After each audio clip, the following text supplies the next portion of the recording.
Assalamualaikum warahmatullahi wabarakatuh. Nama saya Alia Ramadhani Natasha dari kelas 2 Muqafa. Saya dan rakan-rakan akan membentangkan bidang sirah dan tamadun Islam, iaitu kepimpinan Rasulullah di Madinah.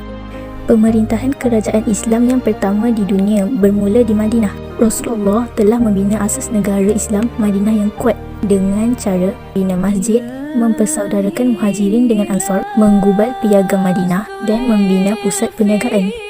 Seperti yang dapat kita lihat pada peta ini, kawasan yang berwarna merun adalah perluasan kawasan di bawah Nabi Muhammad SAW. Kawasan yang berwarna jingga adalah perluasan kawasan semasa zaman Khalifah. Manakala kawasan yang berwarna kuning adalah perluasan kawasan semasa Khalifah Umayyah. Kepimpinan baginda yang hebat ini dapat dilihat dari aspek ibadat, kemasyarakatan, politik dan ketenteraan. Assalamualaikum warahmatullahi wabarakatuh. Saya Umairah binti Muhammad Zamri dari 2 Ibnu Muqafa akan meneruskan pembentangan berkaitan kehebatan kepimpinan Rasulullah SAW. Pertama, dari aspek ibadat, mengikat hubungan antara manusia dengan Allah. Asas dakwah Rasulullah SAW ialah usaha menyuruh manusia supaya menyembah Allah Subhanahu Wa Taala yang esa. Pertama, kepimpinan Rasulullah SAW dapat dilihat apabila baginda menjadi imam pada setiap solat fardu kecuali ketika baginda sakit. Rasulullah SAW juga menjadikan masjid sebagai syiar Islam, tempat tumpuan masyarakat untuk beribadat, menuntut ilmu dan menyelesaikan sebarang masalah. Rasulullah SAW juga mengutamakan solat fardu kerana hubungan akidahnya yang rapat dengan Allah Subhanahu Wa Taala. Selain itu, Rasulullah SAW juga istiqamah menunaikan solat sunat dan qiyamul lail di rumah baginda sebagai tanda syukur kepada Allah Subhanahu Wa Taala. Kesempurnaan akidah dan ibadah Rasulullah SAW adalah kerana kesempurnaan akhlak Rasulullah SAW yang mengamalkan perintah Allah Subhanahu Wa Taala. Dari segi aspek kedua pula ialah kemasyarakatan, iaitu ukhuwah teras kesatuan umat. Kehebatan kepimpinan Rasulullah SAW telah berjaya menjadikan masyarakat Madinah hidup harmoni, saling membantu dan bersatu mempertahankan negara Madinah. Kemudian terbentuk sebuah masyarakat Madinah yang baharu gabungan daripada Ansar, Muhajirin dan Yahudi. Kejayaan ini dapat dilihat melalui usaha baginda, antaranya usaha baginda yang untuk mempersaudarakan sesama Islam.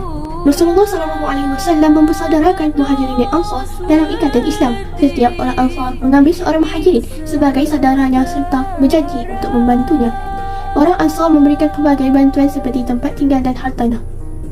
Selain itu, jaminan keselamatan kaum bukan Islam, Rasulullah SAW mengadakan perjanjian dengan kaum Yahudi dan masyarakat yang tinggal di Madinah.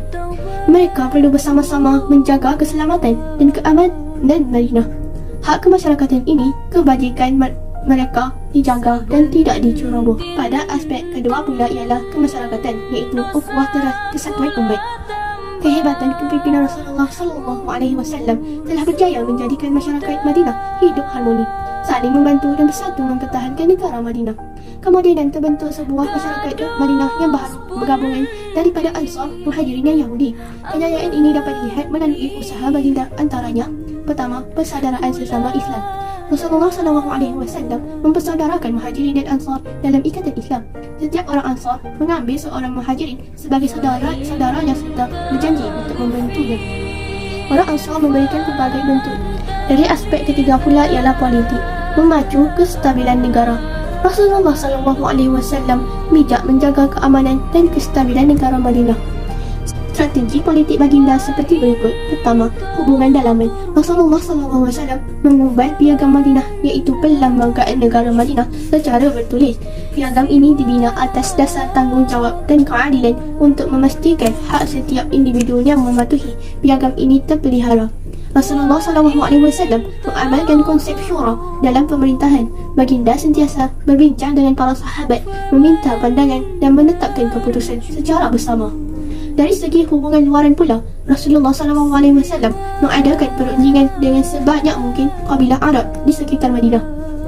Rasulullah SAW mengikat perjanjian persahabatan dengan mereka atau sekurang-kurangnya perjanjian berkecuali supaya mereka tidak akan menyokong atau berperang untuk mana-mana pihak.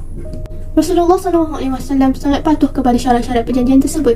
Rasulullah SAW mengutus surat kepada kerajaan luar sekitar Madinah untuk mengajak mereka beriman kepada Allah. Kalau dari segi aspek keempat pula, iaitu aspek yang terakhir ialah dari segi ketenteraan, menjulang maruah agama, mempertahankan nyawa. Kewibawaan Rasulullah SAW dalam aspek ketenteraan dapat menjaga maruah agama dan keselamatan umat Islam. Antara tindakan Rasulullah SAW termasuklah iaitu dari segi umum mengadakan perdamaian berbanding peperangan, menubuhkan pasukan peronda antara untuk mendapat maklumat musuh, memperkuat umat Islam dengan ilmu dan kemahiran ketenteraan, mengetuai hampir ke semua peperangan dengan kemahiran yang tinggi dan meminimumkan kehilangan nyawa dan harta, mengamalkan peperangan yang beretika seperti tidak membunuh orang awam dan tidak merosakkan tanaman.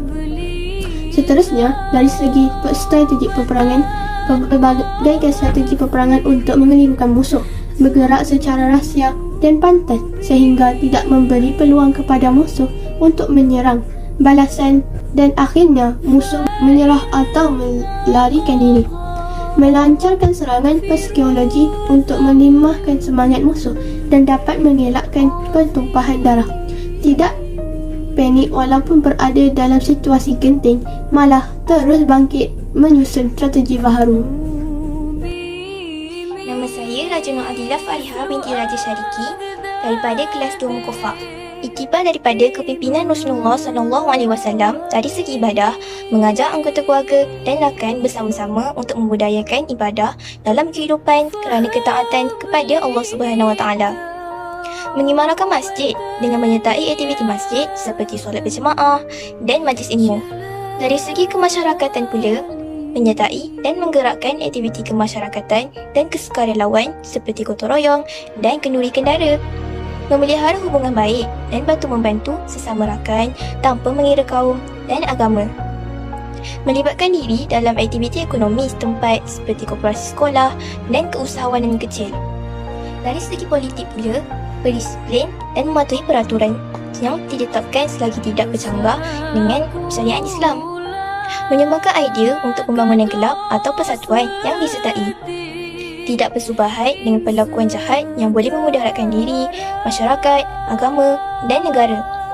Dari segi ketenteraan pula, menanam sifat cinta akan negara dan patriotisme dalam diri serta sanggup berkorban demi agama dan negara, menjaga kekuatan fizikal dan mental dengan menyertai aktiviti sukan dan kurikulum. Akhir sekali, menyertai dan menggerak badan beruniform. Saben din